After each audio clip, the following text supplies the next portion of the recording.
Mga pusa, yun.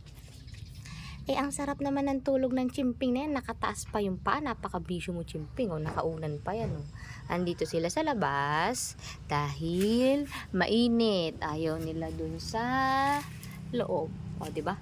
Chimping, anong klaseng higaya yung chimping, anong klaseng tulog yan, tulog na tulog yung chimping, nakataas pa yung paa ng chimping,